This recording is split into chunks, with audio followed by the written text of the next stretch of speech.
మన ఏరియాలో నేను ఒకటే ఆలోచిస్తున్నా, ఎక్కడ కూడా పొల్యూషన్ లేకుండా, CO2 లేకుండా ప్రశాంతంగా ఉండేట్టుగా ఏర్పాటు చేయాలని నా కోరిక. రాష్ట్రాన్ని మొత్తం చేయాలి, దానికి నారావారిపల్లి క్లస్టర్ ని ఒక నమూనాగా తయారు చేయాలని చెప్పి నేను ఆలోచిస్తున్నా.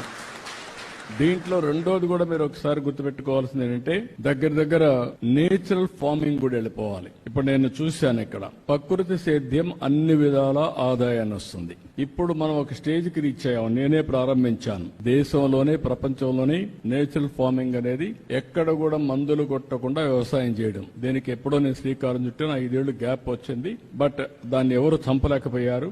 ఇప్పుడు మీకు ఏమైందంటే సర్టిఫికేషన్ చేసేస్తున్నారు, ఏజెన్సీలు వచ్చాయి. మీరు పండించిన పంట నేచురల్ పంటగా ఉందా లేదా అని సర్టిఫికేషన్ చేస్తారు ప్రోడక్ట్ చూసి. రెండోది, మీ పొలంలో పండించిన పంటని ట్రేసబిలిటీ, అంటే నేను భోంచేసేటప్పుడు ఎక్కడి నుంచి ఫుడ్ వచ్చిందో చూసుకునే ఏర్పాటు వచ్చింది. ఇప్పుడు అంటే దాని మీద హిస్టరీ అంతా వస్తుంది. QR కోడ్ కొట్టేస్తే దాని హిస్టరీ మొత్తం చూసుకోవచ్చు. పలానా రైతు పలానా సర్వే నెంబర్ లో ఈ పంట పండించాడు, ఏ మాత్రం వేయలేదు, దీనికి సర్టిఫికేషన్ కూడా ఉందంటే అతను సేఫ్ గా నేచురల్ ఫార్మింగ్ వచ్చింది కాబట్టి తింటే ఆరోగ్యం బాగుంటుందని హ్యాపీగా తినే పరిస్థితి వస్తుంది.